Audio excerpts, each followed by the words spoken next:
What is your number one diet tip?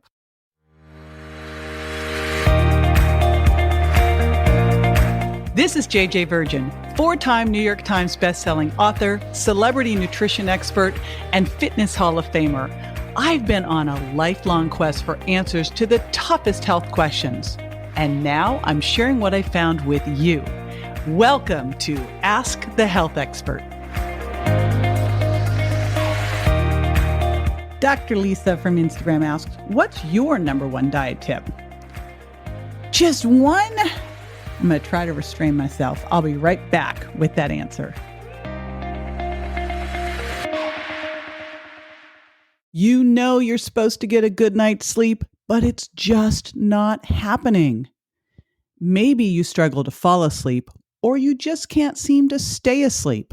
I get it.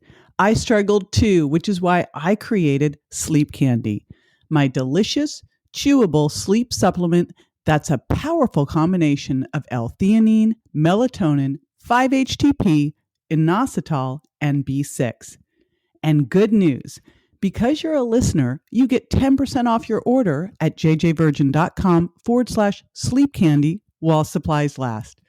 Just enter the code SLEEP, all in caps, at checkout.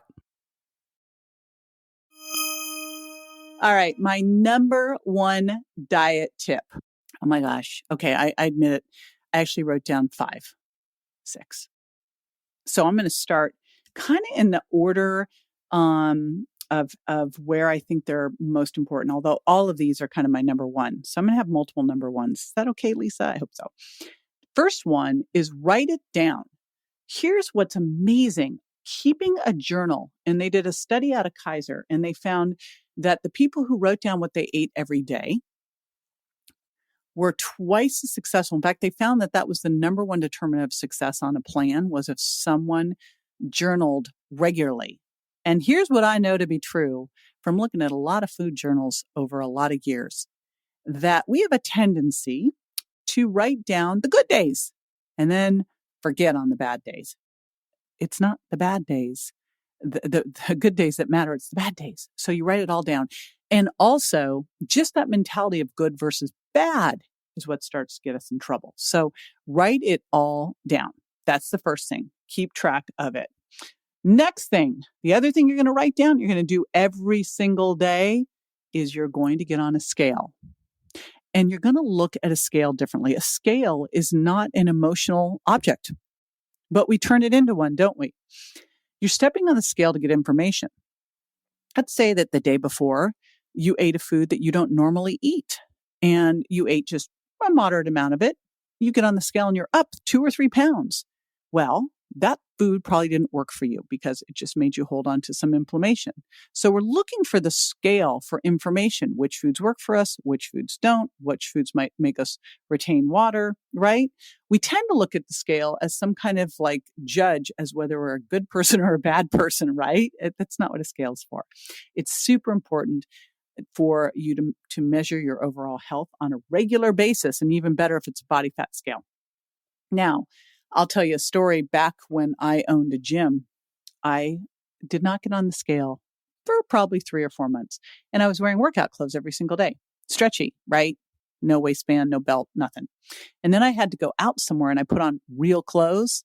What a surprise.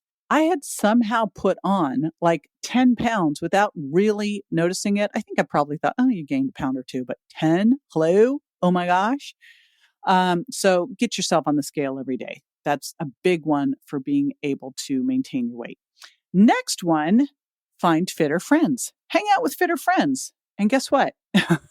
You know how Jim Rohn said that your income's the average of the 5 people you hang out with? Well, we know that weight is the same, that obesity actually can be contagious. You can catch it from your friends, that we tend to weigh the same as the people we are closest with. Not physically closest, can be your best friend across the way, like across the world, basically. But it's your closest friends you tend to be about the same with. So find fitter friends. This does not mean dump your friends, but maybe they'll come along on the health journey with you.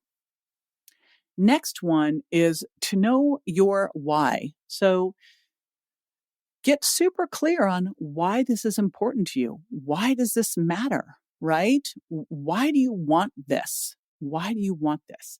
And then next, reward that success. And I would tell you to start with just little things. We tend to look at, okay, I'm going to lose 40 pounds.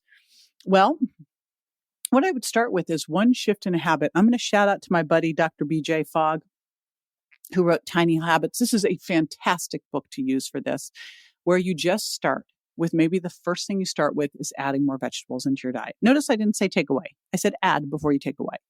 Then the next thing you're going to do once you get that habit in place using BJ's Tiny Habits process is you would start making sure that you get your water in all day, every day.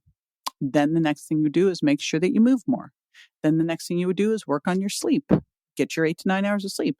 Then the next thing you would do is then we could do the virgin diet and figure out which foods work for you and which foods don't. Figure out those food intolerances. Then you could go through and add some high intensity interval training. So you could just go through the process. And yeah, that may take you a year to do all of that.